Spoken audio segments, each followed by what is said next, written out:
Back to the Future. Could it actually happen with a real time machine?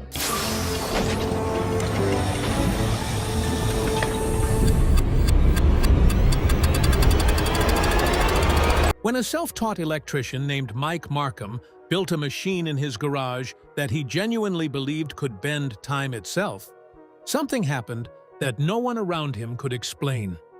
The moment it came alive, he vanished. Years passed. The world moved on. The story faded into local rumor and late-night radio legend, and then, decades later, he reappeared, carrying with him a message stranger and sadder than anyone following his story had ever imagined. This is the account of what he built, what it did to him, and what actually happens, according to real science, when the human body's sense of time comes apart at the seams. The man who tried to bend time. Long before anyone called him the Time Machine Man, Mike Marcum was just a restless kid from a small town in Missouri, more interested in what was inside a broken television than in whatever was playing on it. While other children were out racing bikes, Mike combed through scrapyards for burnt-out wiring, dead motors, and anything with a circuit board still intact. His bedroom stopped looking like a bedroom sometime around age 11 and started looking like a workshop. Tangled cords, the low buzz of half-finished gadgets, the faint, permanent smell of scorched metal in the air. He had no mentor and no formal instruction, just a beat-up toolbox and a stubborn need to understand how electricity actually moved through matter. A curiosity that, whether he knew it or not, echoed the self-taught tinkering tradition that produced several major American inventors before formal engineering education became standard. Thomas Edison himself never finished more than a few months of formal schooling, and Nikola Tesla's earliest electrical experiments were similarly improvised out of borrowed parts and whatever workshop space he could find. Neighbors called Mike the Electric Kid, half affectionately, after watching him wire car batteries into doorbells and string fence line into makeshift lighting rigs. By his early 20s, that boyhood habit had calcified into something closer to obsession. He didn't just want to understand electricity anymore, he wanted to control it completely. His first serious build took shape in a friend's shed, a Jacob's ladder, two thin metal rods angled into a V on a wooden base, the kind of device that had been a staple of amateur electrical demonstrations since the early 20th century, when engineers first started building them to visually illustrate how rising heat causes an electrical arc to climb upward between two widening electrodes. Mike discovered, through trial and error, that placing a cheap laser between the rods stabilized the arc's behavior, an improvised modification with real, if incidental, grounding in later laser physics research, since focused coherent light genuinely can locally ionize air along its beam path, creating a lower resistance channel that arcs prefer to follow. A phenomenon laser-triggered. Lightning researchers have studied seriously since the 1970s as a potential method for guiding real lightning strikes away from sensitive structures. Powered by transformers scavenged from dead appliances, the shed filled with the sharp tang of ozone and the steady hum of current. It looked like nothing. Grease-stained hands, scattered wire, a humming coil on a plank of wood. But to Mike, it felt alive. In January of 1995, he dropped a small steel screw between the glowing rods. It vanished. A second later, it reappeared on the wooden base, as though it had passed through some invisible gap in the world. Thrilled, he called a late-night radio program to describe what he'd seen. The arcs, the stabilized laser channel, the screw blinking in and out of view. Listeners were captivated. Letters poured in over the following weeks, some pleading with him to stop before he broke something he couldn't fix, others urging him forward, convinced he'd stumbled onto something extraordinary. In his obsession to prove it wasn't a fluke, Mike siphoned power from 6 transformers at a local utility yard. The surge blacked out a stretch of rural Missouri, and investigators traced it back to him within days. He served 60 days in county jail for the theft. And even behind bars, he kept sketching improved diagrams on whatever paper he could get his hands on, each drawing another attempt at proving what he was certain he'd already seen. After his release, he rebuilt using only second-hand transformers bought at swap markets, this time documenting every test on a camera he'd saved up to buy. Strangers sent him money and encouragement by mail. Fear and fascination ran side by side through every letter he received. Every night, back in the garage, he adjusted the rods by fractions of a millimeter, watching the blue arcs climb and hiss, dropping screws and bolts into the gap, waiting. Friends noticed how completely the project had consumed him, but nothing pulled him away from it. He was chasing something he couldn't fully name yet. And the screw wasn't the strangest thing his machine would eventually do. The garage experiment that defied time. The experiment shifted into something even harder to explain when Mike began describing a glowing, swirling field of energy hovering just above the machine, shimmering like heat distortion rising off asphalt, bending the light around it, filling the garage with a low, constant hum. He didn't understand what it was. He tested it anyway. Driven by a mixture of genuine curiosity and the kind of recklessness that had already cost him 60 days in jail, he began tossing small objects directly into the field. Screws, bolts, loose wire. Each one vanished for a moment, then reappeared seconds later, a few feet from where it had gone in. To Mike, this wasn't an illusion or a trick of the light. He was convinced he'd built something capable of nudging objects a few seconds forward or backward through time.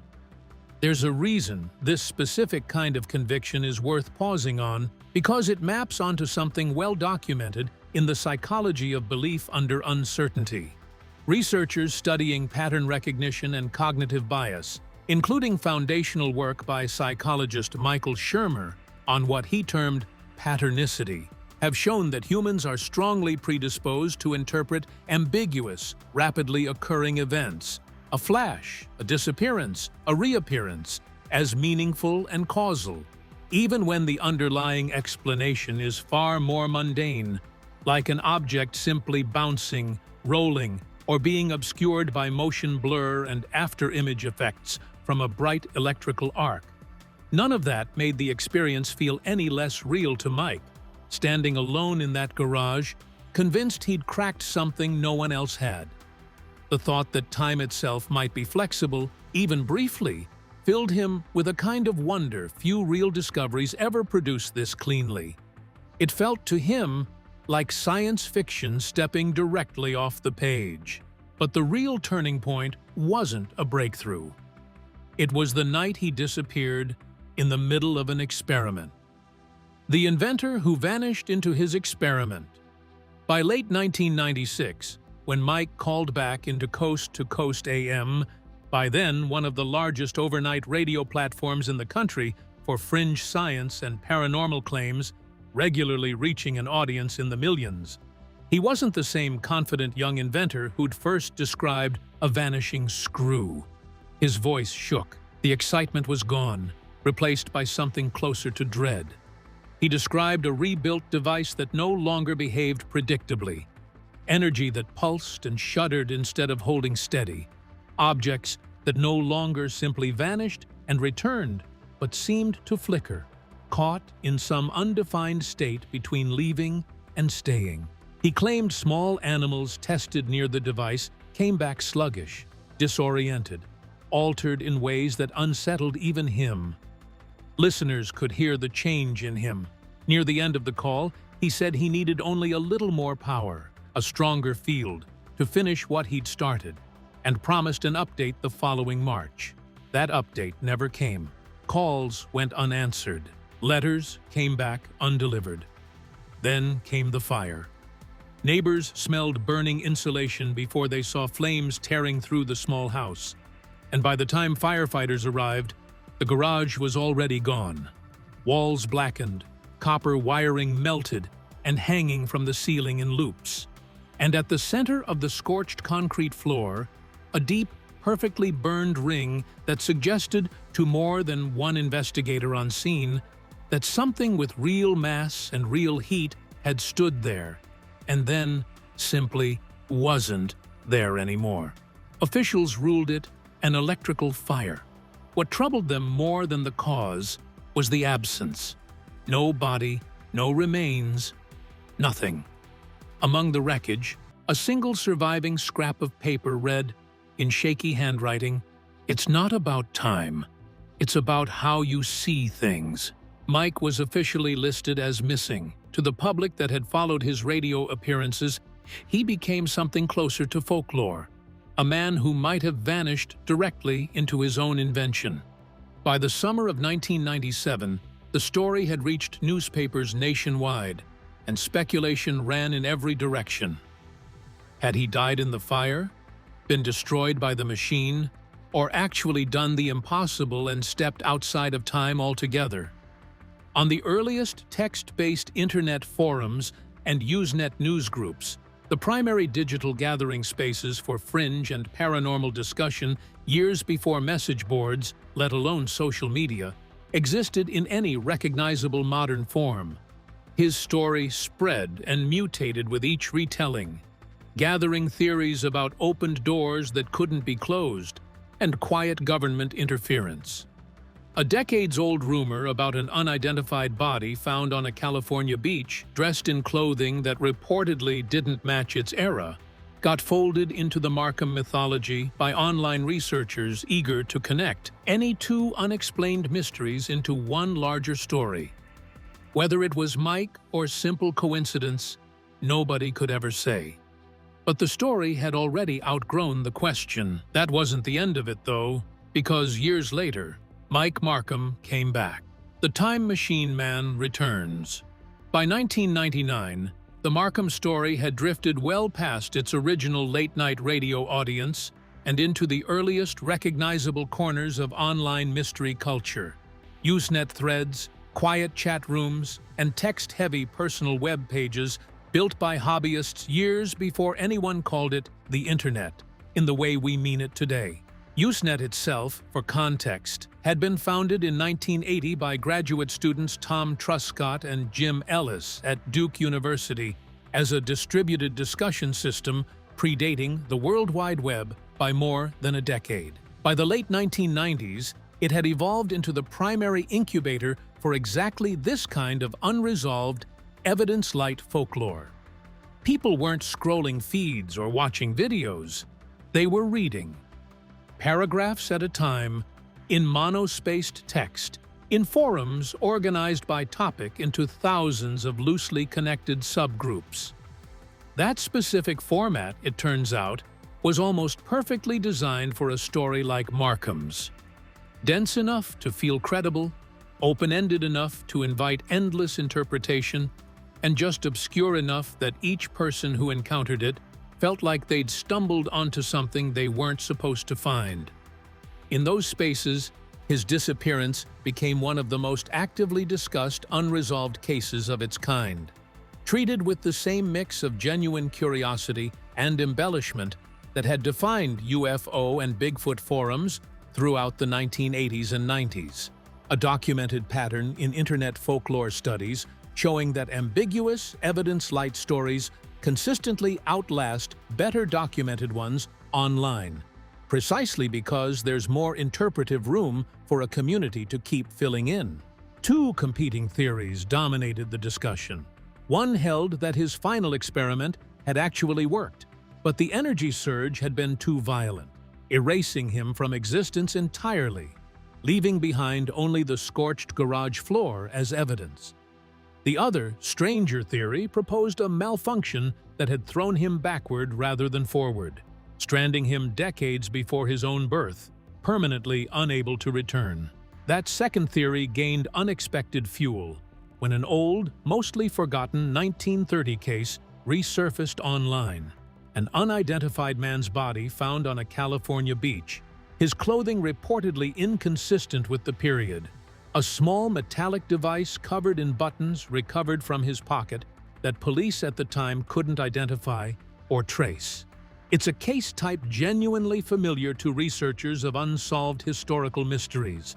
Unidentified remains with anachronistic or unexplained personal effects turn up in cold case archives more often than most people assume, almost always eventually traced to more mundane explanations once modern forensic tools like DNA genealogy became available decades later.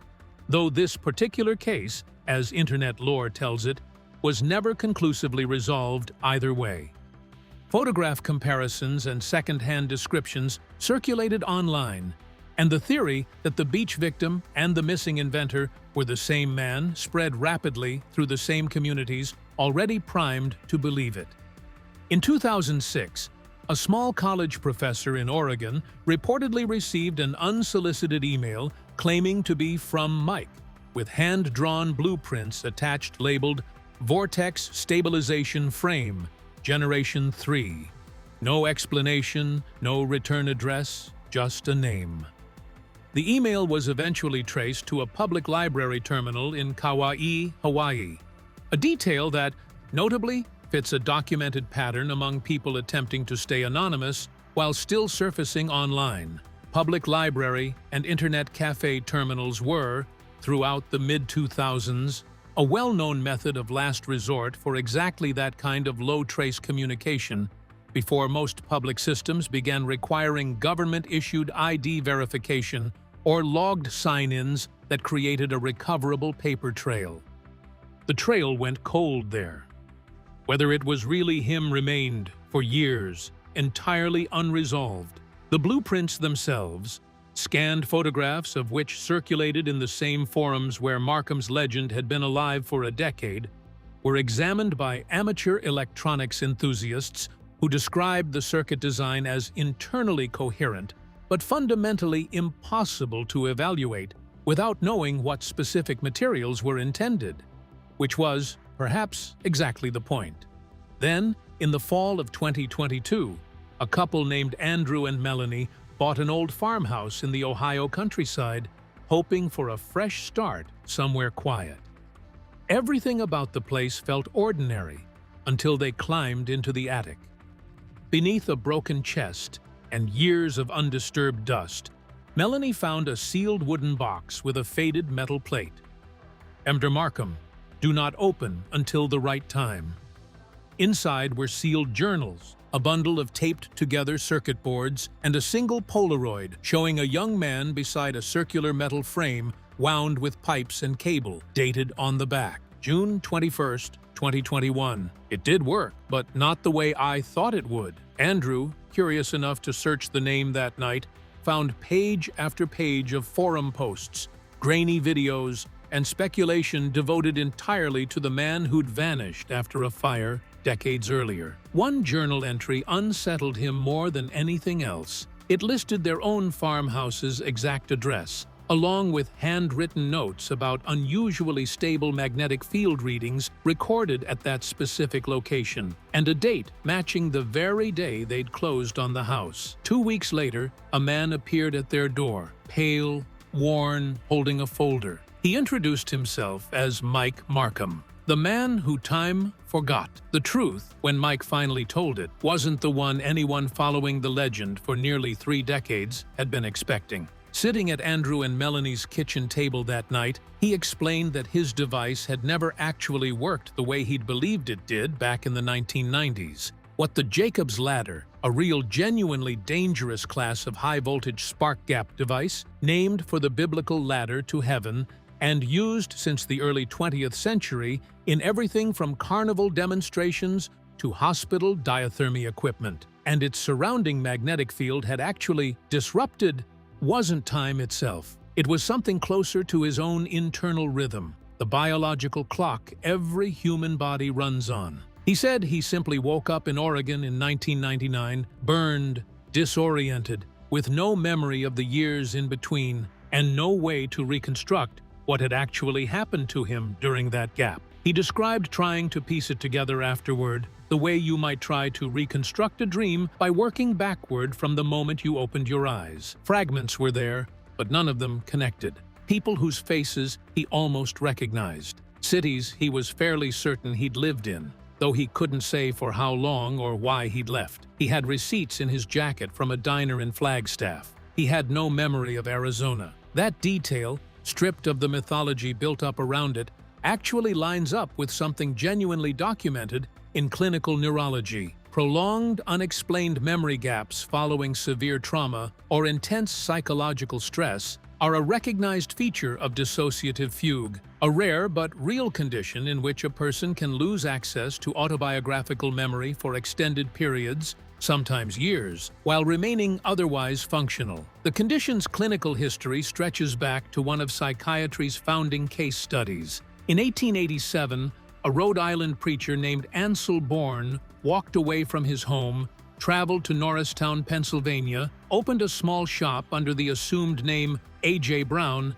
and lived there for 2 months with no memory of his real identity whatsoever, until one morning he woke up in a stranger's room and remembered nothing of what had happened since leaving home. His case became the cornerstone of early dissociative disorder research, studied extensively by William James, and later formalized in psychiatric literature that evolved through successive editions of diagnostic manuals into what the DSM-5 now catalogs under dissociative disorders. Mike described the same disorientation continuing well after he resurfaced. Short memory gaps, flashes of déjà vu, a persistent sense of being slightly out of step with everyone around him. Sensations that, whatever their ultimate cause in his specific case, map closely onto documented research into déjà vu by cognitive scientists like Anne Cleary at Colorado State University, whose lab has linked the sensation to a measurable mismatch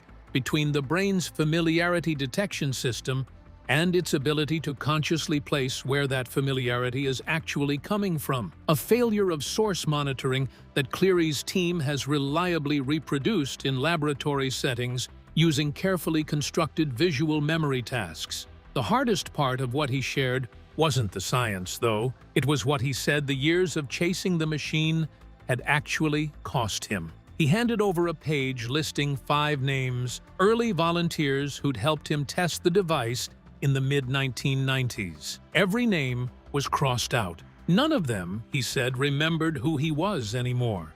He'd tried calling. He'd written letters. In 2 cases, he'd shown up in person, standing at doors that had once been open to him, watching someone who used to know him search his face for recognition that never came. Whether that was literal memory loss on their part or simply the slow erosion that happens to any relationship stretched across decades of disappearance, Mike didn't try to explain further.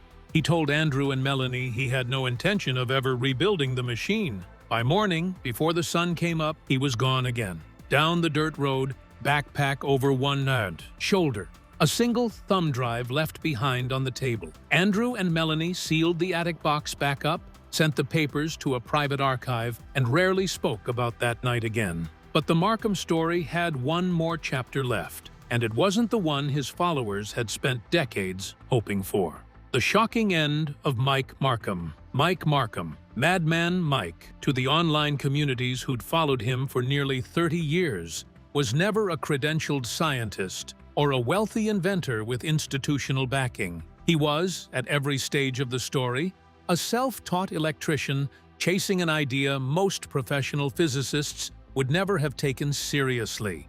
In the same broad tradition as other self-financed amateur experimenters throughout the 20th century who worked entirely outside formal research institutions, a lineage that includes genuine historical figures like radio pioneer Reginald Fessenden, a largely self-taught Canadian inventor initially dismissed by the electrical establishment of Thomas Edison and others before his 1906 Christmas Eve broadcast from Brant Rock, Massachusetts, became the first AM radio transmission ever received by a human audience, proving that continuous audio, not just Morse code, could travel by electromagnetic wave. Fessenden's own path from ridicule to validation took decades and cost him most of his professional relationships along the way. He spent the last years of his life in legal battles over patent rights he'd earned and fought to keep. The validation eventually came, but not in time to matter in the way he'd wanted. Mike's own machine never validated anything close to what he'd hoped it would,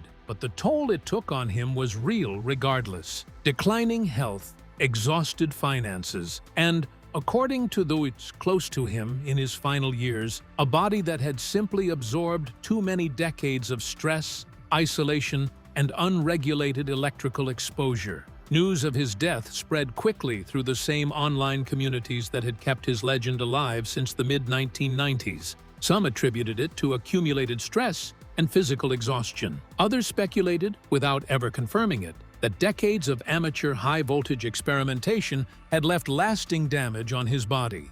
A concern grounded in something real. Occupational health researchers and federal regulators have documented for decades that repeated, unshielded exposure to high-voltage electrical fields carries measurable long-term cardiovascular and neurological risks. OSHA's current electrical safety standards, which mandate specific approach distances, insulated protective equipment, and exposure monitoring for utility workers, were developed partly in response to documented injury and mortality data collected throughout the second half of the 20th century. For a hobbyist working alone in a garage in the 1990s, none of those protections applied. There were no mandated safety checks, no exposure limits, no federally required monitoring of the kind that would have flagged cumulative risk before it became irreversible. Whatever the precise cause, his death closed a story that had genuinely captivated a specific, dedicated slice of internet culture for nearly 3 decades. Old clips resurfaced. Forum threads reopened one final time. Physicists who'd never taken his claims seriously found themselves discussing, briefly, why stories like his persist so stubbornly regardless of evidence, while the people who'd followed him for years mourned something that went beyond whether the machine had ever actually worked. Because that, in the end, was never really what the story was about. The machine was only the frame. What people had actually been following, through the Usenet threads, the dead-end emails, the farmhouse discovery, the pale man at the door, was the same thing they follow in every story like this. A person who believed something deeply enough to sacrifice everything else on the chance they might be right. In the end, it never was. Not the way Mike believed it had been. What his life actually proved wasn't that time can bend. It's that obsession, pursued long enough and alone enough, can quietly cost a person nearly everything else, while still leaving behind something that outlasts the man who built it. A story people kept telling long after the garage, the fire, and the ring burned into the concrete had faded into just another unsolved page of internet history. If this story pulled you in, like and subscribe, and check out the next video on your screen for another mystery still waiting to be unraveled.